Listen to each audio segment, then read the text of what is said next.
Good day mga idol, mga kabakyard. So ito na nga po for today's video mga idol. Ito na po yung 5K gasoline engine ng Tamaraw FX. Yung pinalitan ko mga idol ng cylinder gasket. Ganun pa rin mga idol. Nag-overheat pa rin. Butas po yung cylinder head. Kaya papalitan na po ng cylinder head. Umandar na po yan mga idol. Kaso ang problema niya, blow by. Ibig sabihin, sira yung piston ring niya at saka liner mga idol. Kaya ito, binaklas ko na yung buong makina. Dadalhin po sa machine shop. Ayan mga idol. Doble trabaho mga idol. Kasi nasa loob yung butas mga idol ng cylinder head. Hindi makita ng machine shop. Yung labas lang ang binildapan. Ayan mga idol, makikita nyo. Kaya blow by siya. Ayan yung maitim na yan. Kinalawang po yan mga idol. Kasi na-stock ng ilang taon sa dating may-ari. Kaya parang kinain ng kalawang yung liner niya at saka piston. Kaya nagka-blow by siya. Ayan, isa lang medyo malala yung number 1 mga idol. Yung number 1 na piston.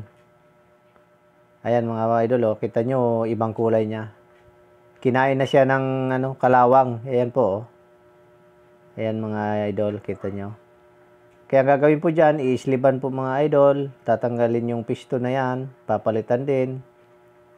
Yung liner papalitan na rin po yan mga idol.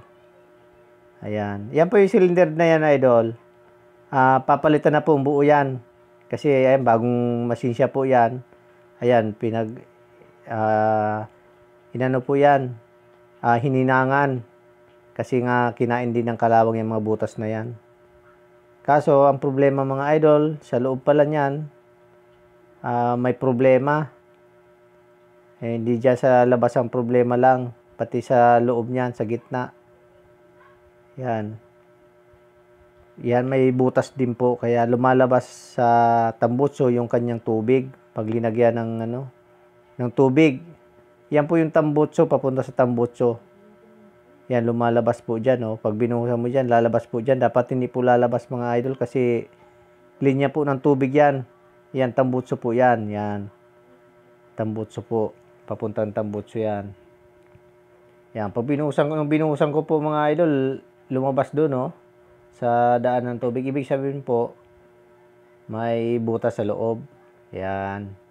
Kaya kayo mga kabakyard, kung hindi po nyo po gagamitin yung makina nyo, paandar-andarin nyo po, mga idol, para hindi po kinakalawang yung liner. Yan. Kasi po kahit walang tubig yan, nagpapawis po yan mga idol, yung liner na yan. Yan. Kakainin po ng kalawang yung liner, magkaka-blow by po siya. Ayan mga idol. Ayan na po yung mga idol, yung mga pyesa na mga binaklas ko dyan. Yan, yung oil pump niya, crankcase. Yan mga idol.